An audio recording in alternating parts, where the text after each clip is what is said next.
Kauna-unahang back-to-back game win kukunin ng ating idol kay Soto.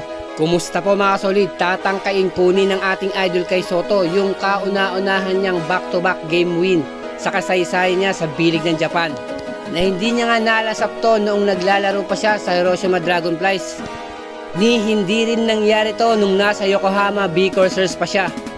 Although napigilan ng ating idol kay Soto in terms of contribution sa points at sa rebound sa previous game kontra po sa mga Thunders, just because of foul trouble. Pasalamat lang tayo, maganda yung nilaro ng kanyang mga teammates. Pero mga kasolid, ito po yung nakakatakot sa ating idol kay Soto.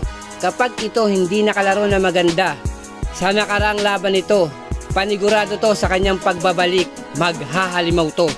Nakita naman natin sa nakaraang laban, kahit maikling oras lang yung kanyang mga nilaro at medyo hindi maganda yung kanyang mga figures. Defensively, sa mga assist, naaasahan pa rin ang ating idol kay Soto. At ramdam natin yung kanyang presensya na talagang nahirapan dito yung mga import ng Kawasaki Brave Thunders. Naibig lang pong sabihin, kayang-kayang dominahin ang koponan na ito. May tagpo pa nga na ginaya niya pa si Boban Marjanovic, yung kanyang no jump rebound, na inangat pa yung bola na halos tumama na sa ring. Na dito nga sa tagpong to, walang nagawa yung import na kalabang koponan. Nasa magiging laban nga mamaya, paniguradong didikdik dito ang ating idol kay Soto, na for sure babawi ito.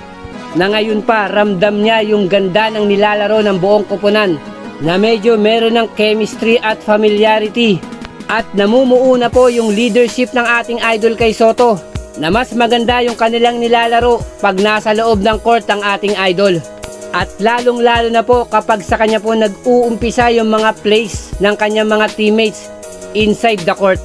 Nang ibig ko lang pong sabihin at pinupunto, kapag ang ating idol kay Soto ang tumimon sa laro at maganda ang kanyang ipinamalas, damay-damay na to.